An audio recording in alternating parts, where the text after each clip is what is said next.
What if the invasion of a country was met not with bullets, but with cheers? In March 1938, Adolf Hitler announced the annexation of his homeland, Austria. He didn't present himself as a conqueror, but as a savior. His speech that day is considered a masterclass in manipulative propaganda. So how exactly did he use words to legitimize an illegal takeover and convince the world to just stand by and watch?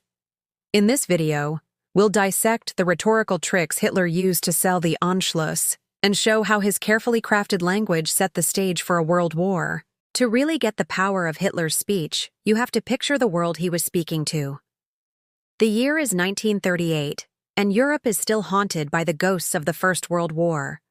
The once sprawling Austro-Hungarian Empire had been dismantled, leaving Austria as a small, struggling republic.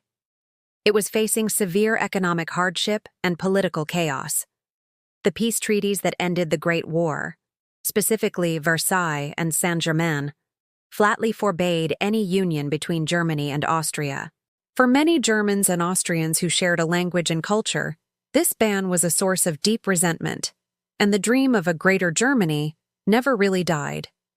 Adolf Hitler, an Austrian by birth, made this unification, or Anschluss, a core part of his Nazi ideology. This meant disruptive protests, public brawls, and even bombings of businesses owned by Jewish people. By early 1938, the pressure was immense.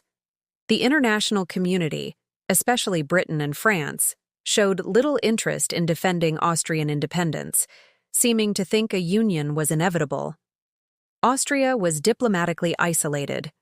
Chancellor Kurt Schuschnigg, under the threat of a German invasion, made a final desperate gamble. He called for a national referendum, a vote to let the Austrian people decide their own fate. Hitler was furious. He framed this as a defiance of the people's will and issued an ultimatum. On March 11, 1938, with no support from Britain or France and a German invasion looming, Schuschnigg resigned.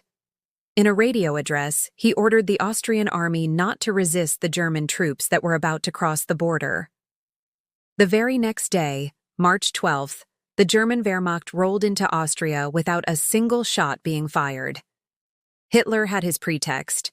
The stage was now set for him to address the world, not as an invader, but as a liberator.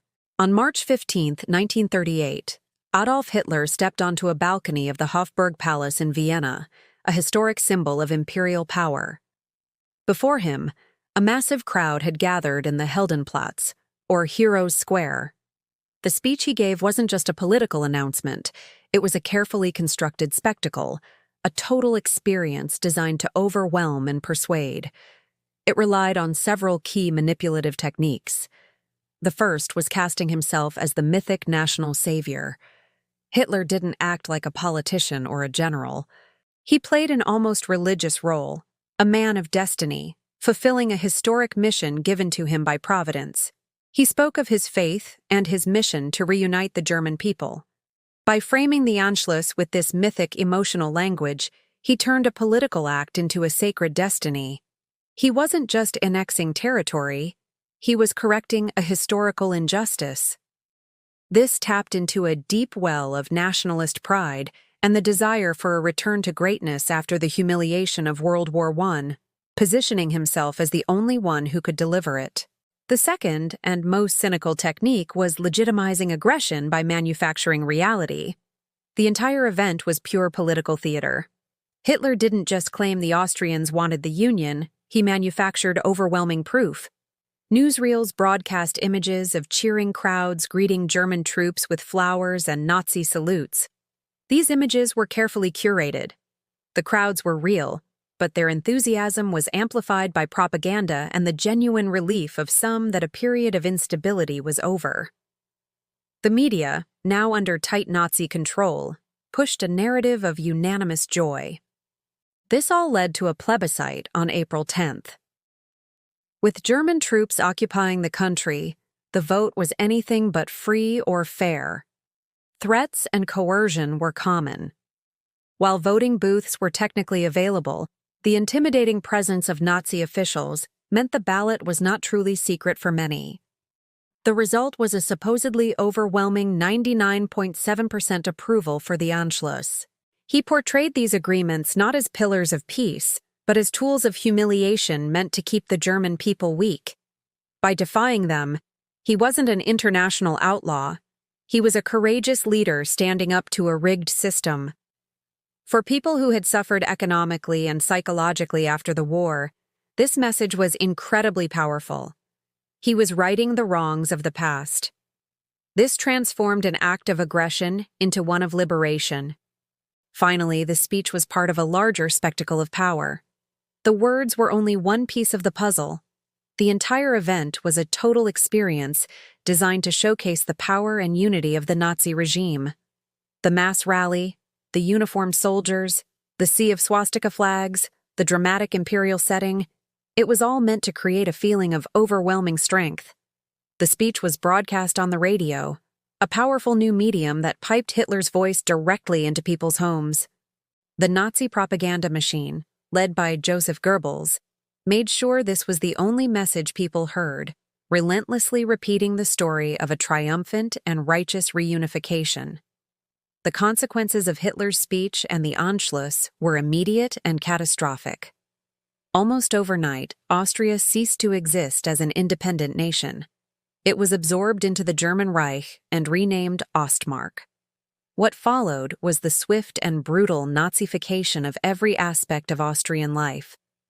For Austria's Jewish population, the Anschluss was a nightmare realized. The persecution began immediately. Jewish people were publicly humiliated, forced to scrub pro-independence slogans off Vienna's streets. Their homes and shops were plundered in a wave of so-called wild Aryanizations, as their property was stolen. They were systematically kicked out of economic, cultural, and social life.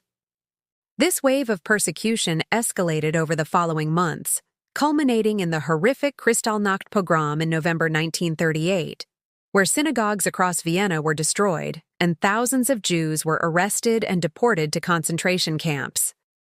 Of the roughly 192,000 Jews in Austria at the time of the Anschluss, approximately 65,500 would be murdered in the Holocaust. On the world stage, the Anschluss was a huge victory for Hitler and a total failure for the Western democracies. By violating the Treaty of Versailles without any consequence, Hitler was emboldened. The weak response from Britain and France, little more than diplomatic protests, was a clear signal of appeasement. Both nations were desperate to avoid another war, and their inaction confirmed to Hitler that they lacked the will to stop him. The annexation of Austria was a critical strategic move. It surrounded the democratic nation of Czechoslovakia on three sides, making it his next logical target. The Anschluss shattered the post-war order and set a clear precedent for aggression that would lead directly to the outbreak of World War II, just a year and a half later. By understanding the tricks he used, appealing to myth, manufacturing consent, and defiantly breaking international law, we can see how words can be weaponized to shape reality. The Anschluss wasn't just a prelude to war. It was a demonstration of the terrifying power of propaganda to mobilize a nation, paralyze opponents, and set a continent on the path to unimaginable destruction. It serves as a dark and enduring lesson on how charismatic rhetoric, when fused with the power of the state, can lead to catastrophe. If you found this analysis insightful, be sure to hit the like button and subscribe for more deep dives into historical rhetoric. And let us know in the comments which historical speech you think we should analyze next. Thanks for watching.